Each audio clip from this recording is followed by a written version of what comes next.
Hello bass family, and welcome to Everything Bass. Hey, we're in unit 7 of creating better walking jazz bass lines. Today's a little different lesson.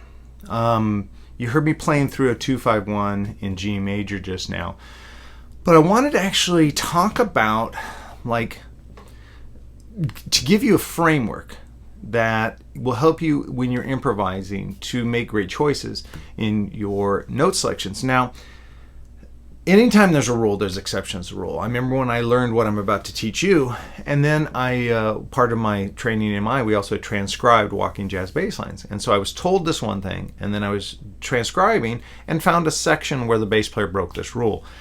But it sounded great. And that's what was reminded to me. These concepts, these guidelines that you give are to help you when you're improvising, you're on stage, you're reading through a real book, and you want to have your best foot forward before maybe you have the years and years of experience where you can break the rules.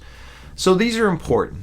And so we're going to start with, I want to show you a graphic that shows you something very important. So here it is. So here you see a measure of in a jazz tune.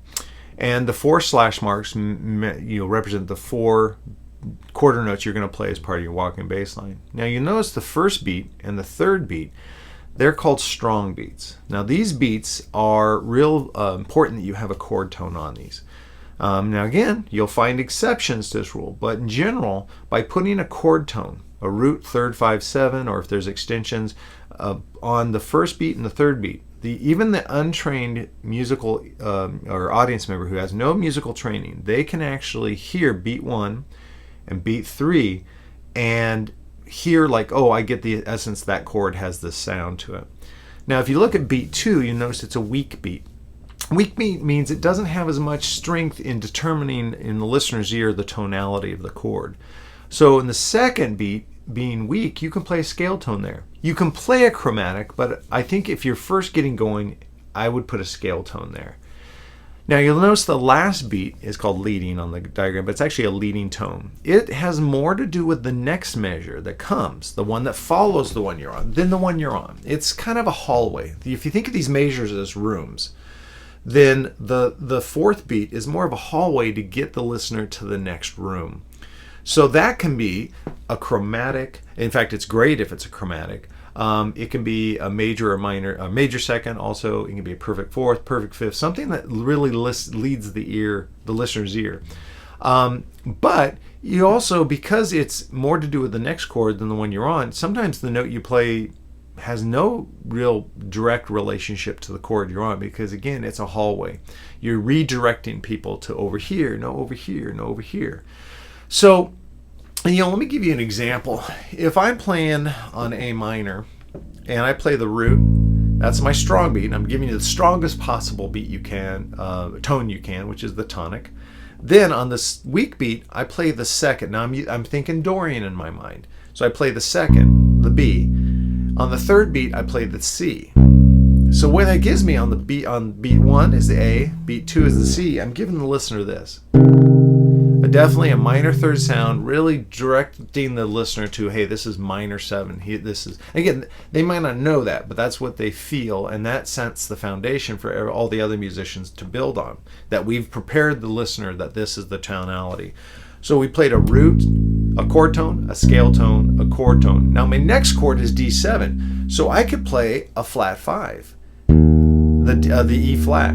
And then that resolves, so that's my leading tone. So I'm playing a chord tone, scale tone, chord tone, leading tone. Now I'm on D. Now here's a cool thing. I might just go D to E, back to D. Now I know I'm not giving the listener a value of a third or a seventh or even the fifth in this case, but they know that the tonality is D now. I've established it. So let's listen to that bass line so far, starting from the A minor.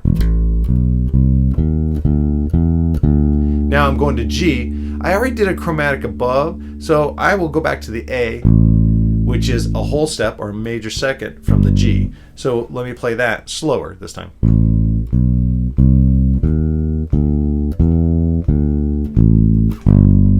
See how that kind of works cool together?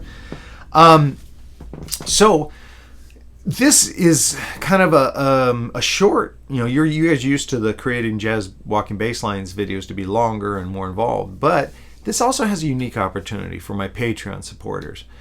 I will upload this sheet. Let me see. I believe I have it in my curriculum pack here. And if I don't, shame on me. And I don't. Oh, well, okay, what are you going to do? But I wrote out some examples. So I wrote out a couple examples, and what I also did is put a bunch of blank sheet music there with the chords out.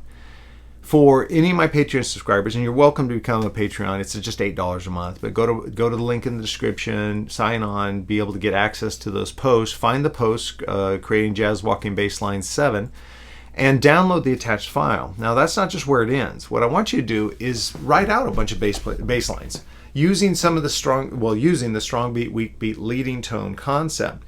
And then if you can, scan it and email it to me.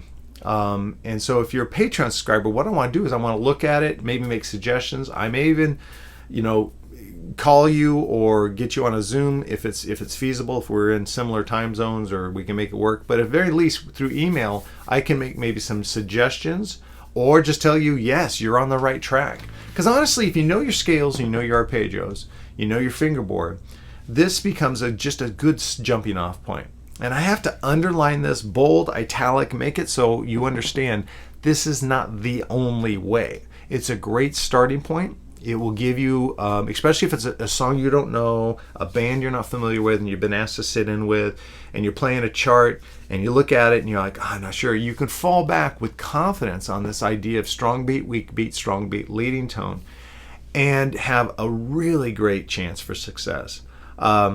So let's do this together.